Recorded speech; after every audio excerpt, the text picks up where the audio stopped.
Kwa nini tusitetee wanamuziki? Na hiyo kazi nitaenda nayo mbio sana.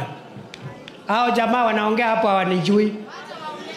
Hii kazi ya deputy president nitaipeleka mbio kama gari ya miraa my friend. Ya miraa my friend. Ndogo. Nimeona watu wengine wamejawa na kiburi. Wanaenda kutuongelesha hapa kama na kutulecture.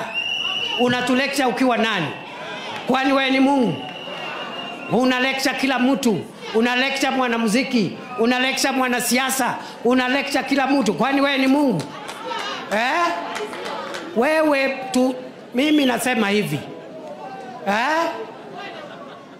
Ukitaka tuheshimiane, heshima ni mara mbili. Utuheshimu, tukuheshimu.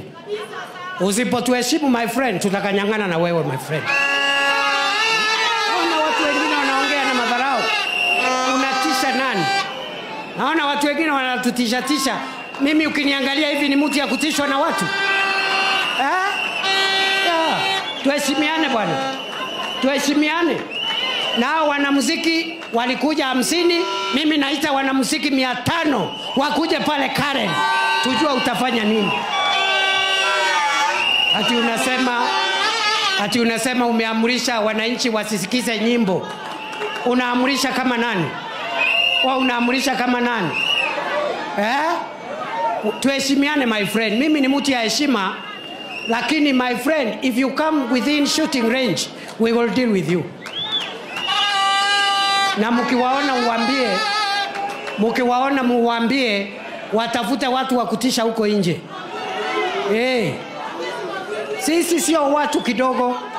Ukiona tuko slow hivi na tuko wapole, sio ati sisi ni watu pushovers. And don't lecture us. Don't lecture us. We are not your kids. Enda ukapeane lecture huko kwako. Tuendelee tusiendelee? Tuendelee tusiendelee? Wangapi wanasema tuendelee na hiyo maneno?